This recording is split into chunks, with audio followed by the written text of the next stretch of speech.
بسم اللہ الرحمن الرحیم۔ السلام علیکم میرے مسلمان بھائیوں، بہنوں، بیٹیوں، بزرگوں۔ میں نے وعدہ کیا ہوا تھا کہ ہر منگل کے روز ہم انشاءاللہ تعالی خواتین کے حوالے سے پروگرام کیا کریں گے، کیونکہ حضور رحمت کونین صلی اللہ علیہ وسلم کا بھی معمول مبارک یہ تھا کہ آپ منگل کے روز خواتین کو درس دیا کرتے تھے۔ تو یہ منگل کا دن ہم نے خواتین کے لیے مخصوص کیا ہوا ہے۔ آج ہم اس ہستی پاک کا ذکر کرنے کی سعادت حاصل کر رہے ہیں جن کے والد جو تھے وہ اسلام کے بہت بڑے ایک زمانے میں دشمن تھے، اور رسول اللہ صلی اللہ علیہ وسلم کے جو بڑے دشمن تھے مکہ میں، ان میں سے یہ ایک تھے۔ یہ بڑے لیڈر بھی تھے کفار قریش کے، اور بہت بڑے دولت مند بھی تھے، بہت بڑے قبیلے کے سربراہ بھی تھے، بڑے طاقتور تھے، غرور تھا، تکبر تھا، گھمنڈ تھا، اور اسلام کا راستہ روکتے تھے۔ لیکن اس کے باوجود اللہ کی قدرت دیکھیے اور اللہ تعالیٰ کا حسن انتخاب کہ انہی کی جو ایک صاحبزادی ہے وہ جو ہے وہ مسلمان ہو جاتی ہے اور رسول اللہ صلی اللہ علیہ وسلم کی غلامی میں آ جاتی ہے، اور بعد میں پھر اللہ تعالیٰ ان کو کیسا مقام دیتا ہے۔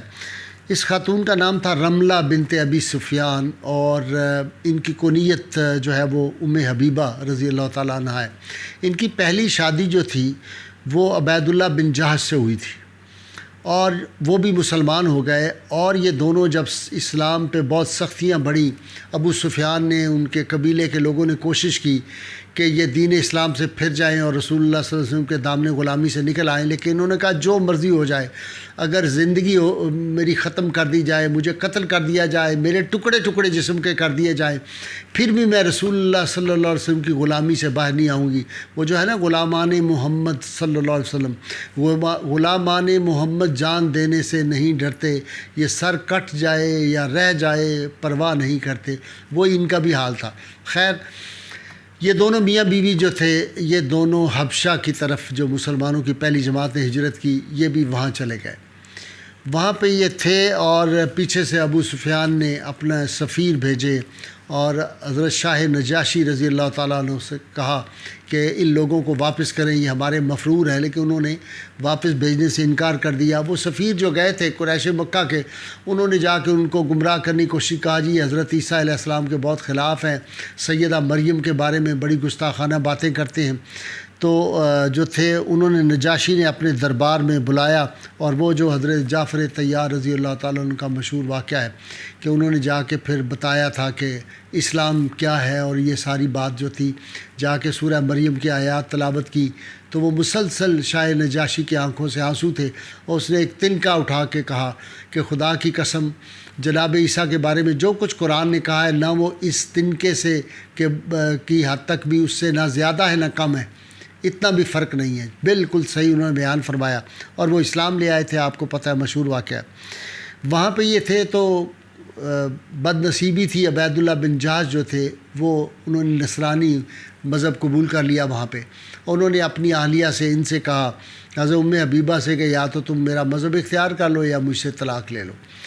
تو انہوں نے ظاہر اسلام سے تو یہ پھر نہیں سکتی تھی، اور اسلام پہ ان کا یقین اور ایمان بڑا پختہ تھا، تو ان کی طلاق ہو گئی، اور کچھ عرصے بعد ہی وہ جو عبید اللہ بن جہش جو تھے وہ تو اسی حالت کفر میں مر گئے تھے۔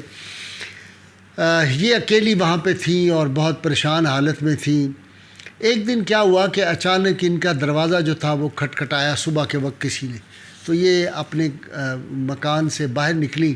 جب دروازے پہ دیکھا تو وہاں ابرہہ، ایک خادمہ خاص جو تھی نجاشی کی، وہ کھڑی تھی، اور اس نے آ کے ان کو کہا کہ میں آپ کے لیے ایک پیغام لے کے آئی ہوں۔ شاہ نجاشی نے فرمایا ہے کہ رسول اللہ صلی اللہ علیہ وسلم نے آپ کو نکاح کا پیغام بھیجا ہے۔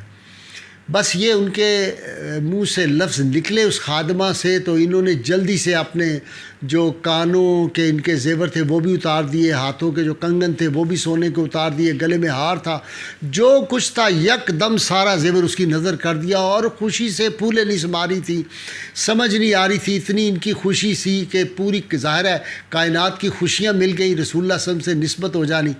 اور ساتھ انہوں نے فرمایا کہ رسول اللہ صلی اللہ علیہ وسلم نے حضرت نجاشی کو اپنا وکیل مقرر کیا ہے، اور آپ بھی اگر چاہیں تو اپنی طرف سے آپ جو ہے وہ اپنی طرف سے بھی وکیل جو ہے وہ مقرر کر لیں۔ لہٰذا سیدہ پاک نے اپنی طرف سے حضرت خالد بن سعید رضی اللہ تعالیٰ عنہ جو ان کے عزیز بھی تھے اور وہ بھی وہاں مہاجرت میں تھے، ان کو انہوں نے اپنا وکیل بنا دیا۔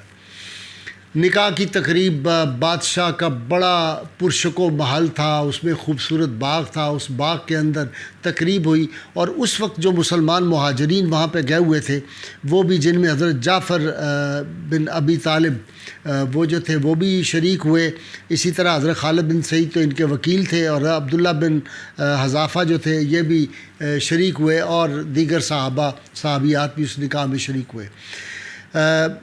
جو رسول اللہ صلی اللہ علیہ وسلم کی طرف سے مہر ادا کیا گیا، شاہ نجاشی نے کیا، وہ 400 طلائی دینار تھے جو مہر ادا کیا گیا۔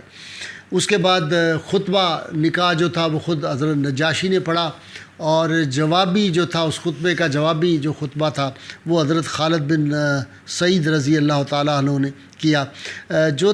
جو خالد بن سعید جو تھے انہوں نے جو خطبہ پڑھا، اور پہلے نجاشی نے جو خطبہ پڑھا اس کے کچھ الفاظ میں آپ کے لیے پڑھ رہا ہوں، بڑے خوبصورت ہیں۔ نجاشی رضی اللہ تعالیٰ عنہ نے کہا، میں شکر ادا کرتا ہوں اس خدائے بزرگ و برتر کا جو ہر قسم کے عیوب سے پاک ہے، اپنے بندوں کو امن و اطمینان بخشنے والا اور لامحدود طاقت و قوت کا سرچشمہ ہے۔ میں اس بات کی شہادت دیتا ہوں کہ خدائے وحدہ لا شریک کے سوا کوئی دوسرا بندگی اور عبادت کا حقدار نہیں۔ یہ ہمارے لیے بڑی قابل غور بات ہے۔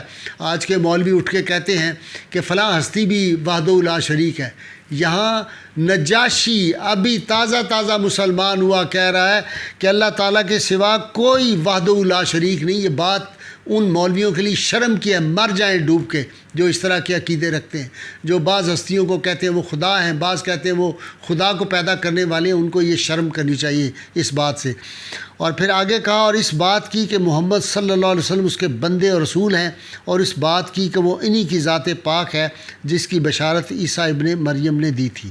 تو یہ خطبہ انہوں نے پڑھا، اور اس کے بعد جناب خالد بن سعید نے بھی جواباً جو خطبہ پڑھا تھا، انہوں نے کہا، میں رسول اللہ صلی اللہ علیہ وسلم کا حکم بجا لاتا ہوں اور اپنی موکلہ ام حبیبہ بنت ابی سفیان کو ان کے نکاح میں دیتا ہوں۔ اللہ تعالیٰ اپنے رسول کو ان کی بیوی میں برکت عطا فرمائے، اور ام حبیبہ کو وہ خیر و برکت مبارک ہو جو اللہ نے ان کے مقدر میں لکھ دی تھی۔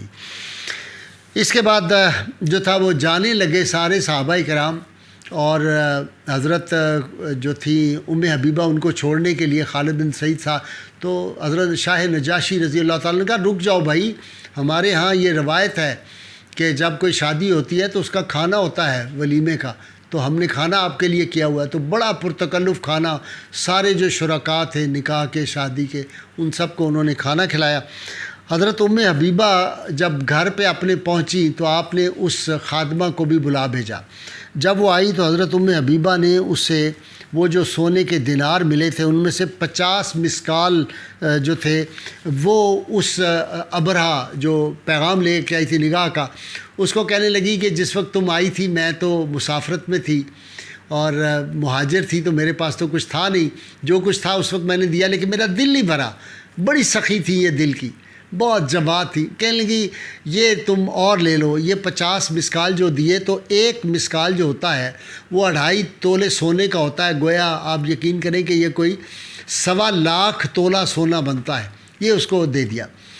وہ لے کے چلی گئی، تو دوسرے روز صبح وہ پھر آئی، کچھ تحفے اس کے ہاتھ میں تھے، اور یہ جو زیورات دیے تھے پہلے وہ بھی، اور یہ 50 مسکال جو تھے یہ بھی ساتھ لے کے آئی۔ کہنے لگی مجھے شاہ نجاشی نے کہا ہے ان سے کوئی چیز نہیں لینی، بلکہ انہوں نے اپنی جو ان کی ازواج تھی بادشاہ کی بیگمات، ان کو پیغام دیا ہے کہ وہ تحائف قیمتی اور اعلیٰ قسم کی خوشبوئیں جو ہیں وہ آپ کے لیے بھیجیں۔ تو کہنے لگی میں کل وہ خوشبوئیں لے کے بھی آپ کے لیے آؤں گی، اور یہ آپ قبول کر لیں، اور ایک میری گزارش ہے۔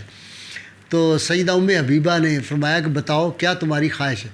کہنے لگی میں اسلام قبول کرتی ہوں، اللہ وحدہ لا شریک پہ ایمان لاتی ہوں، رسول اللہ صلی اللہ علیہ وسلم کو آخری نبی مانتی ہوں، حضور صلی اللہ علیہ وسلم کی غلامی میں آتی ہوں، بس حضور کے پاس میرا یہ پیغام پہنچا دیں۔ اور بڑی خوش ہوئی اس بات سے۔ آپ نے کہا یقیناً جب میں اپنے وطن جاؤں گی تو تمہارا پیغام دوں گی۔ اس کے بعد سیدہ ام حبیبہ رضی اللہ تعالیٰ عنہ کی خدمت میں دوسرے روز یہ خادمہ آتی ہے، بہت سارے تحائف اور اتنی اعلیٰ قسم کی خوشبو۔ آپ سمجھ لیں کہ آج کے دور میں وہ خوشبو کی جو ایک چھوٹی سی شیشی وہ کم از کم 1,00,000 روپے کی آج ہوگی، اور وہ کتنی شیشیاں وہاں پہ لائی تھی، کتنی خوشبوئیں لائی تھی، اس کا اندازہ نہیں ہو سکتا۔ سیدہ پاک پھر لاہور آتی ہیں، لاہور ذہن میں آ گیا کہ واپس مدینہ منورہ آتی ہیں رسول اللہ صلی اللہ علیہ وسلم کی خدمت میں، اور جب پہنچی بڑی خوشی تو حضور صلی اللہ علیہ وسلم کو وہ ساری داستان سنائی، اور ساتھ عرض کیا کہ یا رسول اللہ صلی اللہ علیہ وسلم، وہ ابرہہ جو خاتون تھی خادمہ شاہ نجاشی کی، اس نے اسلام قبول کر لیا اور آپ کی خدمت اقدس میں اس سے سلام بھیجا ہے۔ تو حضور صلی اللہ علیہ وسلم نے جواباً فرمایا وعلیہ السلام ورحمۃ اللہ وبرکاتہ۔ آپ نے جواباً اس کو سلام کہا۔ وہ کیسی خوش بخت خاتون تھی۔ اور پھر رسول اللہ صلی اللہ علیہ وسلم کے ساتھ سیدہ ام حبیبہ طیبہ طاہرہ رضی اللہ تعالیٰ عنہ نے پھر انتہا کر دیا ہے عشق رسول سے۔ وہ جو غیر مشروط محبت اور لامحدود وفاداری میں کہتا ہوں، اس کی زندہ جو تھی وہ مثال تھی کہ والد جب ابو سفیان آئے تھے صلح حدیبیہ کا جب معاہدہ فسخ کیا تھا کفار مکہ نے، تو بعد میں احساس ہوا تو شرم کے مارے پھر جب مدینہ منورہ آئے تو جب بیٹھنے لگے تو جلدی سے سیدہ پاک نے اپنا بستر لپیٹ دیا تھا۔ تو حضرت ابو سفیان اسے ایمان نہیں لائے تھے۔ ابو سفیان نے پوچھا کہ یہ تم نے کیوں، یہ بستر میرے قابل نہیں تھا؟ فرمایا نہیں، تم اس بستر کے قابل نہیں، اللہ کے محبوب صلی اللہ علیہ وسلم اس بستر پہ لیٹتے ہیں، اور آپ کافر ہیں اور آپ ناپاک ہیں، اور آپ کو میں اس بستر پہ بیٹھنے کی اجازت نہیں دے سکتی۔ یہ ہے غیر مشروط محبت اور لامحدود وفاداری۔ آج ہماری بد نصیبی یہ ہے، ہم اپنے چھوٹے چھوٹے مقاصد کے لیے، چھوٹے چھوٹے مطلب کے لیے اپنے دین کو قربان کر دیتے ہیں۔ ہم جو ہے وہ ذرا سا جہاں سے ہمیں کوئی نفع ملنا ہو اس کی خاطر ہم جو ہے چھوٹی سی غرض کی خاطر، وہ جو کہا تھا نا ساحر لدھیانوی نے طوائف کو کہ تو نے عصمت کو بیچ ڈالا ہے چند فاقوں کو ٹالنے کے لیے۔ لوگ یزداں کو بیچ دیتے ہیں اپنا مطلب نکالنے کے لیے۔ آج ہماری حالت یہ ہے کہ ہم کوئی غلط بات کر رہا ہو، اگر کوئی ختم نبوت کا دشمن ہے، ہمیں مفاد ہے تو ہم اس کا بھی ساتھ دینا شروع کر دیں گے۔ اگر کوئی ناموس رسالت کے خلاف بات کرتا ہے، دشمن ہے، ہمیں اس سے مفاد ہے تو ہم اس کے دفاع میں آ جائیں گے۔ ہم اپنی محبتیں، اپنی چاہتیں، اپنے تعلق اس طرف لگاتے ہیں۔ یہ دنیا 4 دن کی ہے میرے عزیزو۔ جتنے لوگ بھی مجھے اس پہ سن رہے ہیں، خدا کے لیے میری اولین خواہش یہ ہوتی ہے کہ سب لوگ رسول اللہ صلی اللہ علیہ وسلم کے دامن غلامی میں آ جائیں، چونکہ زندگی چند روزہ ہے۔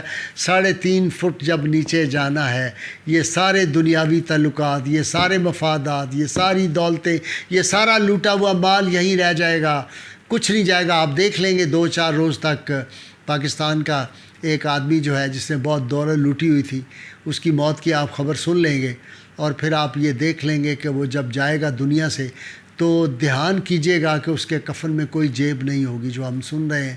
تو اللہ تعالی ہمارا حامی و ناصر ہو۔ اللہ تعالی ہمیں حضور صلی اللہ علیہ وسلم کی غیر مشروط محبت، لامحدود وفاداری نصیب فرمائے۔ اور ایک بات میں نعرے سے پہلے کہہ دوں، مجھے آج کچھ دوستوں کا پیغام ملا، جی فلاں جگہ ہم گئے ہوئے تھے تو ہم نے نعرہ لگایا تو کچھ چہرے شکل آلود ہو گئے۔ لوگوں کو بڑا برا لگا کہ جی یہ نعرہ جو ہے پاکستان کا مطلب کیا، لا الہ الا اللہ محمد رسول اللہ۔ تو لوگ اس کو مائنڈ کرتے ہیں آپ کے نعرے کو، اور بعض لوگ تو لگاتے ہی نہیں ہیں۔ میں نے کہا جس کا باپ ایک اور ماں نیک ہوگا وہ اس نعرے کو لگائے گا بھی اور خوش بھی ہوگا، اور جس کے نسب مشکوک ہیں، مشکوک نسب کے حامل جو لوگ ہیں، وہ یقیناً ان کو یہ اچھا نعرہ نہیں لگتا۔ ان کے جو ہے وہ ٹیسٹ کروانے چاہیے، ان کے بلڈ کا ٹیسٹ کروانا چاہیے۔ تو نعرے کے لیے تیار ہو جائیے۔ پاکستان کا مطلب کیا؟ لا الہ الا اللہ محمد رسول اللہ صلی اللہ علیہ وآلہ وسلم۔